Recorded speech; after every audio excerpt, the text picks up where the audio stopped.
bandhigan waa bandhig ku saabsan dawladaha carabta oo sanad walba mar la qabto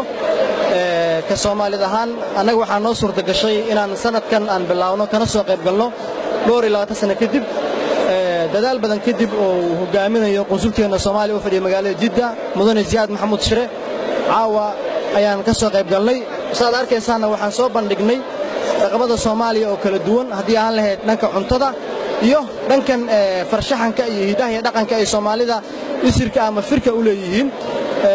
waxaa jooga 33 dawladood oo jaamacadda carabta ka kooban qolo walbana waxay soo bandhigtay dhaqankooda anaga qayb baan ka nahay waan ku faraxsanahay caawa inaan mar kale calankeenii oo buluuga ah ee sumcadda karaamada ku lahaa caalamka inuu soo noqdo intaanu dawladda ka soo muuqdo waxaana meesha caawa iskugu yimid inta badan diblomaasiyiinta ama wakiilada dawladaha caalamka u fadhiya magaalada Jidda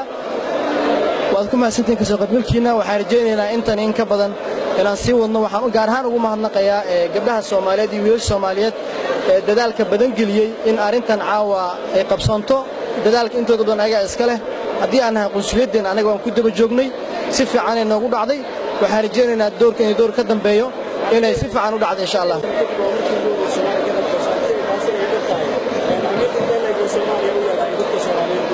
waxay ahmiyad gooniyo Soomaaliya u leedahay saad arkayseen dhammaan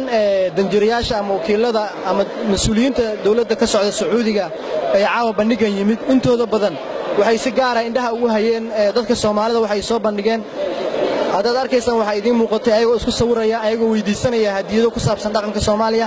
ayagoo weydiinaya waxyaabaha qaar Soomaalida sida ay tixgelinta u siinayaan dhaqanka caawa waxay arkeen tan anaga maraqaati nooga tahay sida aan u soo bandhignay dhaqankeena sida aan u soo bandhignay waxyaabaha gaarka